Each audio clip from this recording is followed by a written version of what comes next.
السلام علیکم ناظرین آج کی ویڈیو کے اندر میں آپ کو ہلاکو خان کی موت کا عبرتناک اور سبق آموز جو واقعہ ہے وہ بتاؤں گا۔ ہلاکو خان 15 اکتوبر 1218 کو پیدا ہوا اور 8 فروری 1265 کو اس دنیا سے چلا گیا۔ دنیا کا ظالم اور وحشی انسان ہلاکو خان تھا۔ منگول قوم دنیا کی وہ واحد قوم ہے جس کی حکومت تاج برطانیہ سے بڑی تھی۔ وہ جہاں بھی جاتے خون کی ندیاں بہا دیتے، سر کاٹ کاٹ کے لوگوں کے سروں کا مینار بناتے۔ یہ 8 فروری 1265 کا دن تھا جب ہلاکو خان اپنے گھوڑے پر بیٹھا ہوا تھا۔ چاروں طرف تاتاری فوج کھڑی ہوئی تھی۔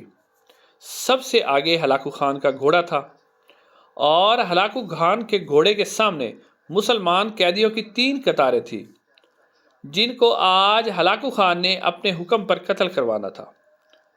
آخر اس ظالم ہلاکو خان نے حکم دیا کہ ان سب کو قتل کر دو۔ جلاد نے پہلی قطار کے سر جو ہیں وہ قلم کرنا شروع کر دیے۔ پہلی قطار کے سر اترنا شروع ہو گئے تو پہلی صف میں ایک بزرگ قیدی بھی تھا جو کہ بے قصور تھا اور اپنے گھر کا کمانے والا صرف واحد انسان تھا، وہ بھی کھڑا تھا۔ اب وہ موت کی ڈر سے پہلی صف کو چھوڑ کر دوسری صف میں چلا گیا۔ پہلی قطار کا مکمل صفایا ہو چکا تھا اور ہلاکو خان جو ہے مسلسل اس شخص کو دیکھ رہا تھا جو موت کی خوف سے پہلی قطار کو چھوڑ کر دوسری قطار میں چلا گیا۔ ہلاکو خان گھوڑے پر بیٹھا مسلمانوں کے قتل کے اس منظر سے لطف اندوز ہو رہا تھا۔ جلاد نے دوسری صف کو بھی قتل کرنا شروع کیا۔ اس بوڑھے بابے نے دیکھا جبکہ دوسری جو قطار تھی اس کی گردنیں کٹ گئی تھی اور وہ جو بوڑھا ہے وہ دوسری قطار کو چھوڑ کر تیسری قطار میں چلا گیا۔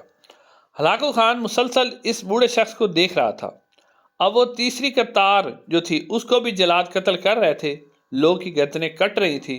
ہلاکو خان یہ سوچ رہا تھا کہ اب یہ بوڑھا کیسے بچے گا، میں نے تو لاکھوں انسان قتل کروائے ہیں۔ جب جلاد نے تیسری قطار میں سب کو قتل کر دیا اور جب جلاد اس بوڑھے بابے کو قتل کرنے کے لیے اس کے پاس پہنچا تو ہلاکو خان نے آواز دی، رک جاؤ، اس بوڑھے کو ابھی قتل نہ کرو۔ ہلاکو خان نے بوڑھے بابے سے پوچھا، بتاؤ پہلی قطار سے پھر دوسری قطار پھر تیسری قطار میں کیوں بھاگ رہے تھے؟ اب اور تو کوئی قطار بچی نہیں ہے، تو اب آپ بھاگ کر کہاں جائیں گے؟ آپ کو میرے قہر سے کون بچائے گا؟ بوڑھے آدمی نے آسمان کی طرف دیکھا اور کہا کہ میں نے پہلی قطار چھوڑی کہ شاید میں بچ جاؤں، پھر دوسری قطار میں جا پہنچا کہ شاید میں وہاں سے بچ جاؤں، پھر میں تیسری قطار میں چلا گیا، شاید میں وہاں سے بچ جاؤں۔ ہلاکو خان نے بوڑھے بابے کی یہ بات سن کے کہا کہ بابا تم کس طرح کی خام خیالی کی باتیں کر رہے ہو، کس طرح کی بہکی باتیں کر رہے ہو، میری تلوار سے اب تمہیں کون بچا سکتا ہے؟ تو بوڑھے بابے نے آسمان کی طرف دیکھا اور کہا کہ وہ وحدہ لا شریک کی ذات اللہ تعالیٰ، اگر وہ چاہے تو وہ مجھے بچا سکتا ہے۔ ہلاکو خان نے کہا کہ کیسے بچا سکتا ہے تمہیں؟ اس نے اپنی تلوار جو ہے نا فضا میں بلند اس کو اچھالا۔ یوں ہی ہلاکو خان نے اپنی تلوار جو ہے نا فضا کے اندر اچھالی تو وہ اس کے ہاتھ سے گر پڑی۔ ہلاکو خان ایک بڑا دانشمند اور ہوشیار جنگجو تھا۔ اس نے گھوڑے پر بیٹھے بیٹھے ہی اپنی تلوار کو پکڑنا چاہا تاکہ وہ زمین سے گرنے سے پہلے اسے پکڑ لے۔ اس دوران اس کا ایک پاؤں رکاب سے نکلا اور وہ گھوڑے سے نیچے آ پڑا، جبکہ جو دوسرا پاؤں تھا وہ رکاب میں ہی پھنس گیا۔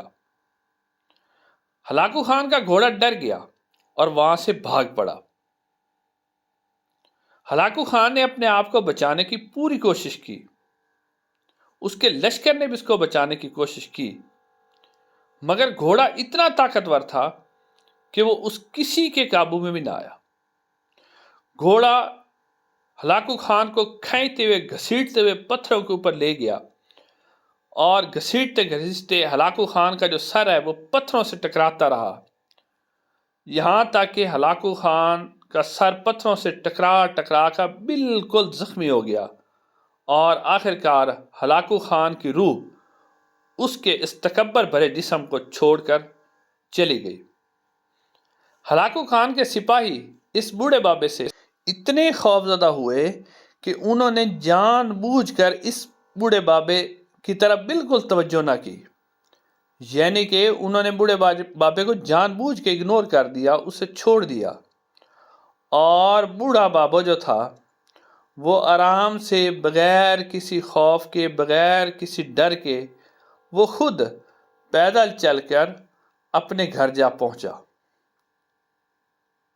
تو ناظرین، آپ نے یہاں سے اندازہ کیا کہ اس سے ہمیں دو سبق ملے کہ مظلوم کی آہ سے ڈرنا چاہیے، کہ مظلوم کی آہ جب اس کے دل میں سے آواز نکلتی ہے تو وہ اللہ تعالیٰ کے عرش تک یہاں پہنچتی ہے۔ اور دوسری بات ناظرین یہ ہے کہ غرور کا سر نیچا ہے، غرور کبھی بھی جو ہے وہ کامیاب نہیں ہو سکتا۔ تو انشاءاللہ اگر آپ کو ہماری یہ ویڈیو پسند آئی ہے تو یوٹیوب چینل کو ضرور سبسکرائب کریں، فیس بک پیج کو فالو کریں اور اپنے دوستوں کے ساتھ شیئر بھی کریں۔ انشاءاللہ نیکسٹ ویڈیو میں آپ سے ملاقات ہوگی۔ السلام علیکم ورحمۃ اللہ۔